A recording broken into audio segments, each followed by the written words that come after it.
Hello everyone, welcome to my channel. I'm teacher Roslina and I'm a MUET teacher teaching Form 6 students in the historic city of Malacca. Today we'll be looking at the MUET writing paper, which is paper 4 of the MUET test. Without further ado, let's get started.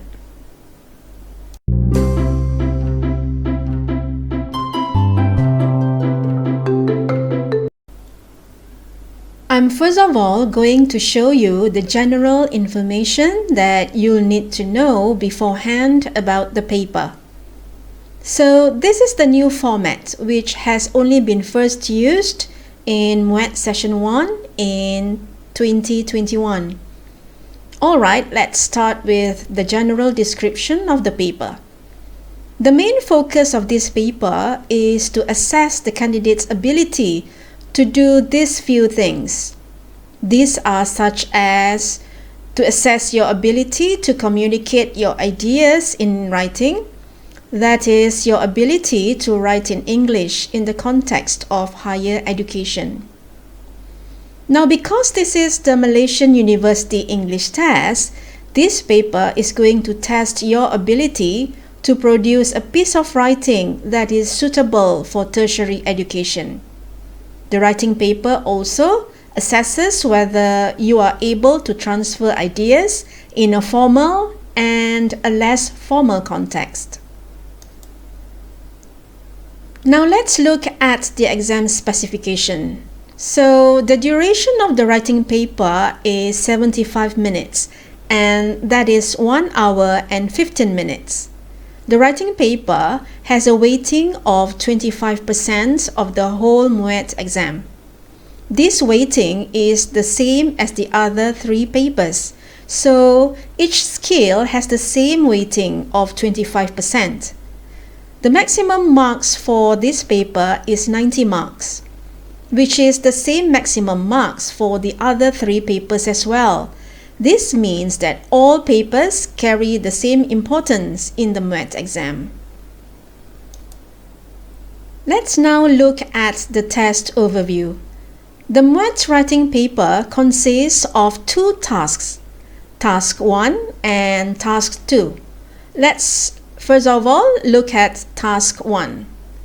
So for Task 1, you are going to be given a stimulus, and this stimulus is in a form of a letter or an email. It's going to be a short letter or an email, as it's only going to be about 100 to 135 words long. The task here is for you to write a reply letter or an email which is answering or giving your response to the stimulus. Your writing for Task 1 will need to be at least 100 words long. Your response will be within the CEFR level of A2 and C1. If you're not sure about the CEFR level indicated here, then you can click on the link below in the description box, where I'm going to leave a link to my blog on the description of this CEFR level. You can read more about the CEFR in this blog.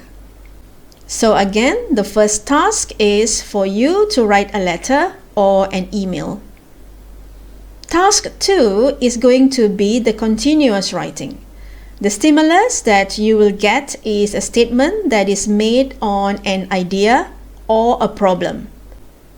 A statement will be given where a person, such as a guest speaker in an event, will make a statement on a topic or an issue.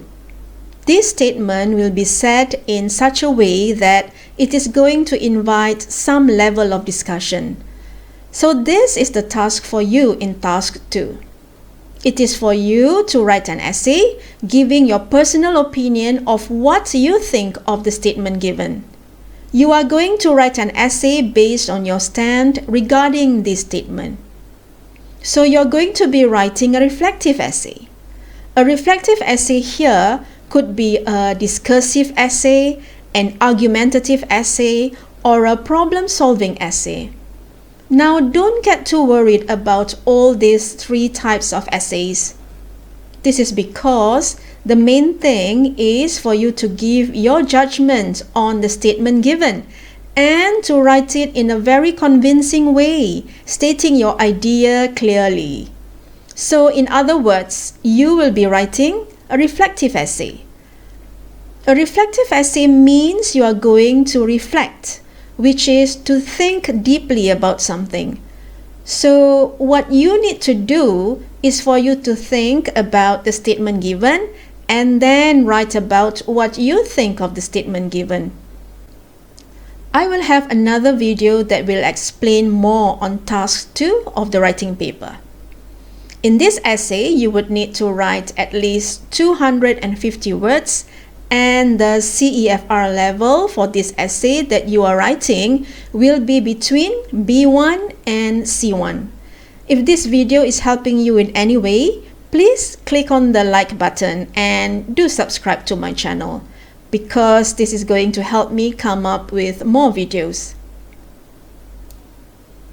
Let's now look at task 1 a little bit closer. So task 1 is for you to write a letter or an email.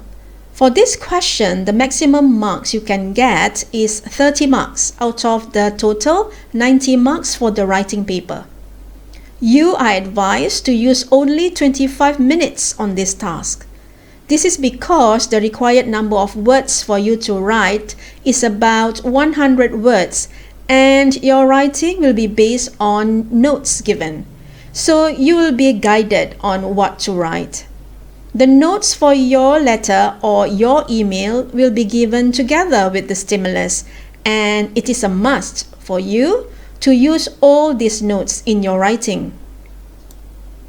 Let's now move on to task 2, which is the reflective essay.